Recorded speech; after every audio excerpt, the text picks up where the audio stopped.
Hey yo, this is just to let you guys know that I'm back officially. This is the second video that I tried to post. The first one I kind of messed up a bit, but yeah, today we're gonna be watching horror games nobody is surviving. Without further ado, let's start this video. Horror games. Games that some love and some hate. Games that cause nightmares and raise your heart rate. Games where your sole purpose is to survive. So today, I'm talking about horror games nobody is surviving. Really? Let's start it off with Poppy Playtime.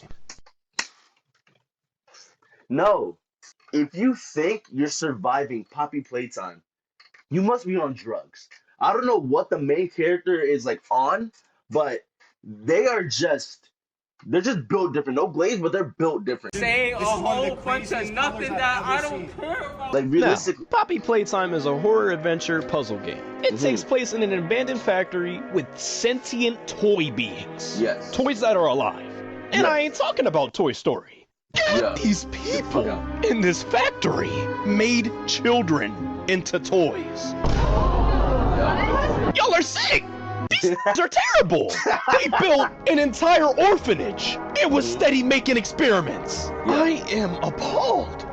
This means Huggy Wuggy, Mommy Longlegs, etc. were all children once. What the f? No! We play as a former employee of this place. The only reason why Brody's coming back is because he got a mysterious ass letter in the mail. Now, me personally, if I seen a letter that said, "Everyone thinks the staff disappeared 10 years ago. We're still here.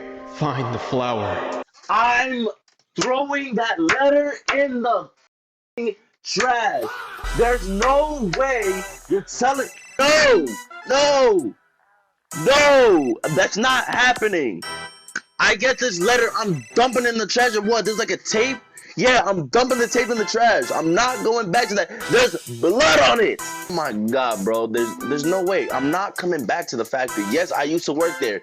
That don't mean I have attachment to y'all, bro. I'm gone. I'll be like, nah, your flower. I'm not stepping foot in this establishment. Exactly. But let's get serious. No, you're not surviving this. It wouldn't be a horror Nobody game. is surviving the chase with Huggy Wuggy. Nobody is surviving the chase with Mommy Longlegs. But he got lucky right here. If she didn't put her hand on the grinder, he would have got grinded up himself. Nobody is surviving from any of these mother. Doughy, the caterpillar, Catnap, Yonabe, the teacher, them little niggas, Huggy Wuggy again, the f***ing doctor. And don't get me started on the hour of joy. If you are an employee during that hour, you're dead. The hour of joy is basically all of the toys, all of the experiments rising up and killing everybody in the factory. Yeah, you're not surviving that. Just like in the horror characters video. I'm not cooking, I'm booking. Feet to pavement, I'm gone. Tucking my tail between my legs, hitting an about face, and I'm gone. Next up, we have Five Nights at Freddy's. Depending on which one. Shut your bitch ass up! Let's just see what he said. Five Nights at Freddy's is an indie point-and-click horror game where your entire goal is to survive from animatronics that come to life. And might I add, these animatronics are possessed by missing children. Yeah. That means they're dead. In the first 3 games, we play as a night guard. And our job as the night guard is to make sure everything's good. We make sure the animatronics don't get into the office and cause chaos. No, Wanda. But if they do somehow make it into the office, that's where it gets dark. You see, these animatronics, when they look at you, they think you're a bare endoskeleton without its costume on. So you know what that means. They're gonna stuff you into a suit. So yeah, in terms of the first game, you're not surviving that. I'm surviving that. I'm not gonna lie. It's not me being cocky. I think I could survive that. Like, I'm closing both doors. Like, with Bonnie and Chica at your doors, Foxy running down the hallway, Freddy at the right, and Golden Freddy. Not to mention the power situation. True. Yeah, bro, just put the fries in the bag. And it just gets worse. Nah, I'm surviving the first game. Each game. In Fnaf 2, you go against the toy animatronics and the old ones. To defend yourself, they give you a flashlight and they give you a Freddy head mask. And when you put on that mask, they think you're an animatronic. But the moment you take that off, you dead. But I'm surviving too. some of them animatronics aren't fooled. Like Yes. Foxy. Yes. Foxy, you gotta constantly flash him at the end of the hallway. Hey, yo. And then on Pause. top of that, you have to make sure the music box is wound up. If it's not, then the puppet's coming after you. You might as well open a gate to heaven right now. Damn, that really got. Yeah, you're not. Damn. And then to make things even worse, some of these motherfuckers go through the vents! Yeah. And don't even get me started about Fnaf 3. Fnaf 3, you go against the Phantom animatronics and They don't- Springtrap. but they don't Springtrap kill you. ain't trying to put you in a suit. He trying to put you in the grave. Mind you, this is the guy that killed those kids Yup. and stuffed them William into the Evans. suits. And might I add, these animatronics are possessed by missing children. Bro, yeah, bro, just like me for real, he's editing with a cap cut, you feel me? Yeah, he's the main culprit. Yup. Oh, hell no! To defend yourself, they give you an audio device. You can play the audio in any camera you want, and that draws Springtrap to that area. And when you move to the left, they give you a control panel where you have to reboot ventilation, camera system, and the audio device. If you use the audio device too many times, you gotta reboot. If you're on the cameras for too long, gotta reboot. And when you gotta breathe, you gotta recode that ventilation. And then to end it off, you have vent cameras to see where Springtrap's gonna be. And you can also close doors to seal that man in there. Now, since I explained everything, do you think you can survive this? Hell no, you're not No. surviving any of these games. Okay, 1 and 2, I think I could survive. Like, it won't be 100%, but I think I could survive. 3, 4, and onwards, I'm not surviving.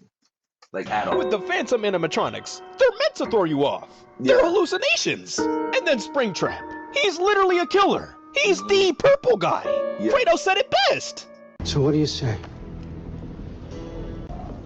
No. But FNAF 4, holy hell, you're No. not surviving. Of all the games, this one is easily the most terrifying. In this one, you play as a 5, 6, 7-year-old in a bedroom against the nightmare animatronics. These terrifying behemoths. Hell no, you're not surviving this Not one. surviving. As a 5, 7-year-old doing this? No! And then don't even get me started on sister location. Hell no. No. Next up, we What's have up? Fears to Fathom. Fears to Fathom is an episodic psychological horror game Based where off a true each story? episode unveils a short story narrated by the ones who survived. Mind you, these episodes are Are based true off of stories. real stories. Real! Is this serious?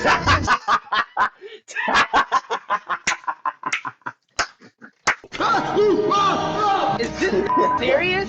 And so today, we're going to be talking about Ironbark Lookout. Now, Oh. during Ironbark Lookout, I'm you not play playing as this this. guy named Jack Nelson. He's a fire lookout. Basically somebody situated in an outpost who reports on wildfires. He's transferred to a new outpost in Ironbark State Park. But he can't shake the feeling something's up. Something's off.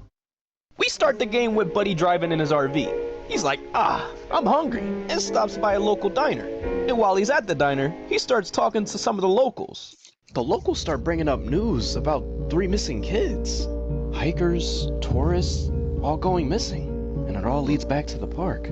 Okay. We fast forward to Jack getting his key and access to his outpost by the park ranger, Billy. And as he's about to leave up to go to his outpost, Billy stops him and says, "Don't travel any further than half a mile or so north of your tower. It's dangerous woods out there, pal." Oh, okay. Got it. We fast forward to Jack settling in. He hops on his computer and watches an introduction video to the park. He finds out exactly what he has to do and gets to work. He gets the wood, takes the wind readings, and inputs the data to the form. Ain't that swell? Then Buddy calls it a night. He got the job finished. Fast forward to night 2. Buddy is out looking at the beautiful view, just taking it in. But Yes, this sir. next moment is where everything starts turning left. Buddy looks left and sees white smoke in the distance. White smoke? That means campers are out there. They not supposed to be out there. And then to make things even worse, that's out north. Remember what Billy said? Don't go north. Don't travel any further than half a mile or so north of your tower. It's dangerous woods out there, pal. But guess what? You have to. You gotta put out the fire. So we fast forward to Jack walking the path. The sun's all the way out now, which just makes everything worse. Bad enough, buddy, in the wilderness, but the wilderness in the dark? Ah, hell no! We are not Coyote Peterson. Hell no! No brave wilderness. Jack follows the smoke trail into an empty campsite, desolate, abandoned. Everyone out of sight. No Psylocke. The only presence felt is a subtle whistle in the distance. A strange whistle.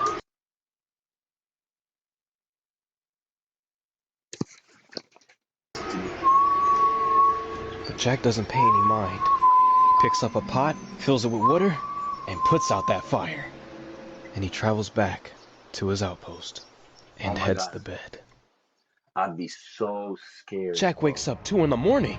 He looks up and sees a figure in his window. Ha ha ha. Hold on, my brightness is low. What? He looks up and sees a figure in his window. Yeah. If there's a space under your bed, go under the bed. Go under the bed, bro. He gets up to look, but right when Jack looks at the window, the figure ducks. He turns on the light and sits back in pure terror. He finally builds the courage to open the door. And what he sees next, nobody would have thought. He opens the door to see a bull skull and candles lit. Oh, hell no! And what makes this even more terrifying is that a week later, he's out looking with his binoculars. He peeps across the river a campfire with cult members all around it. What is going on here? Buddy takes a picture and they all scramble. You want hey. You want to know what I'll do in that situation? I'm getting the piece. Oh my god. Like eggs. And then one of them starts chasing you. Jack hides under his bed and sees Buddy open his door. He's gotta be extra quiet. I know Buddy's sweating under there. The cult member looks around, but can't find him, and walks out. After a minute, Jack gets up, opens the door, and makes a run for it. Buddy runs and runs, and gets to his RV. Yeah. And that is the end of Iron Bar's Lookout. I'm gone. Yeah, hell no, you're not surviving that. Yeah, I'm gone. Unless you have experience with nature, and you are a lookout. You're not surviving this. First, I think actually, all you gotta do is just not take a picture. I'll sneak the picture, definitely. I definitely would have had that piece on me, because you got me messed up if you're gonna warn me about something and then not provide me with a piece. No, I don't want no taser. I want something that's life-threatening. first of all, Jack had no firearm, no weapon, no nothing. Not even a pocket knife. Damn. Me personally, I would have had the buck, and I ain't talking about $1. Jack got extra lucky, hiding under the bed, but he didn't check the bed. Blake, and then the running down the stairs. I would have fell down like the stormtrooper. Safe to say you're not surviving that. With no peace, no nothing, you're not surviving that. Lastly, let's talk about Amanda the Adventurer. Now, Amanda the Adventurer is a puzzle horror game where you play as Riley Park, a woman who gets swept up in the mystery revolving the show, Amanda the Adventurer. Think of Dora, but black, and Boots as a lamb, mixed in with the ring. Hell no, hell no! That's basically the game. You collect old VHS tapes of different episodes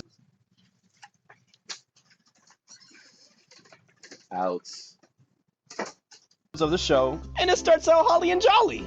However, the more you dig deep into these tapes, the more twisted and dark they get. Like that one time, in one of the episodes, they had a whole blick laying in the grass, and a knife. And don't get me started on the dead fox. Or the Hell, Logan she even game. tried to kill her sidekick in one of the episodes. Yeah, she hates. Girl, She hates. absolutely not. And then in another tape, Damn, I forgot it shows a kid watching the show. And then moments later, she goes missing. Gone. She disappeared. No Sue Storm. The front door wide open. Get out of here. What the? Yeah, these tapes are no joke. And then on top of that, you have to find clues. Like, nah, this ain't no Blues Clues.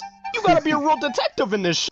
Not to mention, finding different clues leads to different endings. Oh my God. Ain't nobody got time for that. So short answer, no, you're not surviving this. Unless you're a detective, a real detective. No Joe. What? But if you gotta fight What? against the bad ending version of Amanda, this thing? No. Not even this is enough. Not even that's enough. You're done. You're done. Unless you got the buck, you not doing nothing. She fast as shit. I like the video because that was actually pretty entertaining. That was actually very entertaining. So yeah, unless you got one of these YouTube, I forgot to mention, this is a water gun. All right, it's not a real piece. It's a water gun. But yeah, that was a good video. Yeah, that was a very good video. Very thoroughly entertaining. I had to bring this out for that Fears to Fathom. For that Fears to Fathom, I had to bring this out because there's no way. I need this and a piece, and I'm good. All right, that's all. This is all I need. This is all I need. That's all I need. That's all I need, and I'm good. I'm good. But yeah, that's gonna be it for today's video. Again, hope you have a lovely day. Drink some water. Hug your mother. Well, yeah, that's gonna be it. Deuces.